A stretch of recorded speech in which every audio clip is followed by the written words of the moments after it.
চাঁদিফাটা রোদ্দুরকে উপেক্ষা করে নৈহাটি থেকে ট্রেনে চড়ে ব্যারাকপুর স্টেশন পর্যন্ত অভিনব নির্বাচনী প্রচার সারলেন ব্যারাকপুর সংসদীয় লোকসভা কেন্দ্রের তৃণমূল কংগ্রেস প্রার্থী পার্থ ভৌমিক।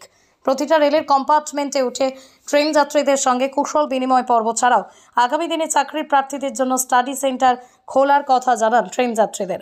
নৈহাটি রেল স্টেশনে এসে নিজের গাঁটের কড়ি খরচ করে রিয়েল কাউন্টার থেকে টিকিট কেটে ট্রেনে চাপেন তিনি।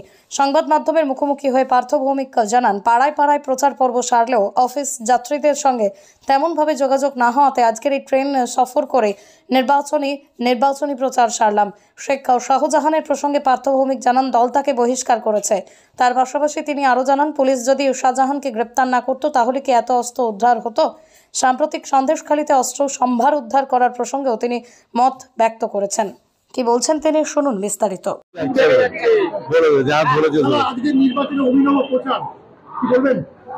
না, আসলে পাড়ায় পাড়ায় প্রচার করছি তো, তাহলে যারা অফিস যাত্রী তাদের সাথে আমার কন্ট্যাক্ট হচ্ছে না, তারা বাড়ি থেকে বেরিয়ে যাচ্ছে।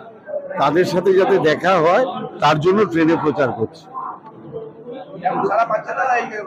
আপনারা তো দেখলেন প্ল্যাটফর্মে সব লোক এসে আমাকে হাত ধরছে। আমি মানুষের কাছে পৌঁছে মমতা ব্যানার্জির কথা বলছি এবং মানুষের স্বতঃস্ফূর্ত সাড়া পাচ্ছি।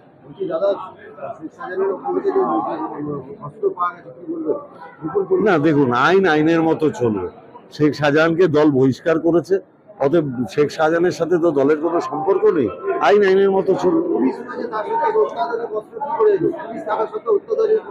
পুলিশই তো শাহজাহানকে অ্যারেস্ট করেছে। পুলিশ যদি শাহজাহানকে অ্যারেস্ট না করতো তাহলে কি আর এই অস্ত্র উদ্ধার হতো? দলবদল অর্জুন সিং টিকিটের জন্য দল বদল করছেন, আপনার এগেইনস্টে কিভাবে নিচ্ছেন?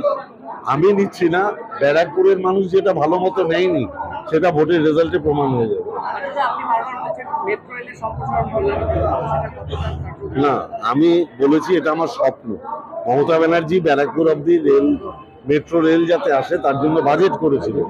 পরবর্তী সরকার যারা ছিল, মমতা ব্যানার্জি রেল মন্ত্রক থেকে পদত্যাগ করার পরে তারা কেউ ইনিশিয়েটিভ নেয়নি। আমি মমতা ব্যানার্জির সেই স্বপ্নকে বাস্তবায়িত করার চেষ্টা করি। ইন্ডাস্ট্রিয়াল এরিয়া ব্যারাকপুর, এখানে গুন্ডারাজ নিয়ে একটা নানান কথা আছে, এটাকে কিভাবে আপনি সামলাবেন বলে ভাবছেন? ব্যারাকপুরের মানুষের কাছে আমার একটাই প্রতিশ্রুতি, অর্জুন সিং 2019-এ জেতার পর যে গুন্ডামি করেছে, 6 জন মারা গেছিল, 1000-এর উপর বাড়িঘর তোর ভাঙচুর হয়েছে, আগুন লাগিয়ে দিয়েছে, 2000 মানুষ বাড়ি ছাড়া ছিল। ভাটপাড়াতেই 3 মাস স্কুল ব্যবসা সব বন্ধ ছিল। এই পুরো এলাকা জুড়ে সন্ত্রাস ছিল। ব্যারাকপুরের মানুষ সেটা ভোলেনি। আমি বলেছি, তৃণমূল কংগ্রেসকে যদি আপনারা 2024-এ জেতান, আমি এই গুন্ডারাজ খতম করে দেবো। ব্যারাকপুরের উন্নয়নে কি পরিকল্পনা? প্রথম পরিকল্পনা হচ্ছে যারা চাকরি প্রার্থী তাদের জন্য আমি একটা এডুকেশন হাব করব, যেখানে তাদের চাকরি পরীক্ষার ট্রেনিং দেওয়া হবে। আমি মনে করি ব্যারাকপুর লোকসভার অন্তর্গত ইয়ং ছেলে মেয়েদের জন্য যারা পড়াশোনা করেছে চাকরি পেতে চায়, এটা তাদের সামনে একটা নতুন দিশা খুলে দেবে। দাদা, আজকে টিটাগড়ে যাবেন, টিটাগড় পৌরসভা প্রাক্তন পৌরসভা 25 লক্ষ টাকা দিতে পারি বলে পৌরসভা চেয়ারম্যান হতে পারেনি, অর্জুন সিং আসলে প্রচন্ড রোদ্দুর পড়েছে তো, ওর একটু ডাক্তার দেখানো দরকার। আমার মনে হয় এই উত্তরটা প্রশান্তদা সবচেয়ে ভালো দেবে। প্রচন্ড গরমের মধ্যে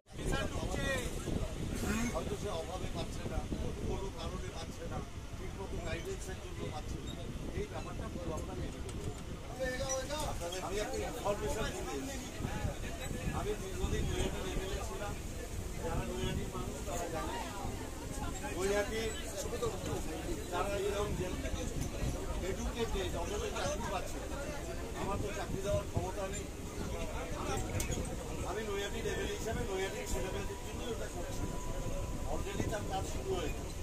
তখন নৈহাটির ছেলেমেয়েদের কাছে আমার কমিটমেন্ট ছিল যে আসলে 50 করে how to prepare for examination, bank দেবেন, পোস্ট অফিস দেবেন, চাকরির টিচার দেবেন। তখন আমি জানতাম না আমাকে এই মুহূর্তে রাত দিয়ে দেবে। আমি এটা সবার কাছে বলতে চাই, যদি আমি এমপি হই বা না হই, আগামী 2 বছর আমি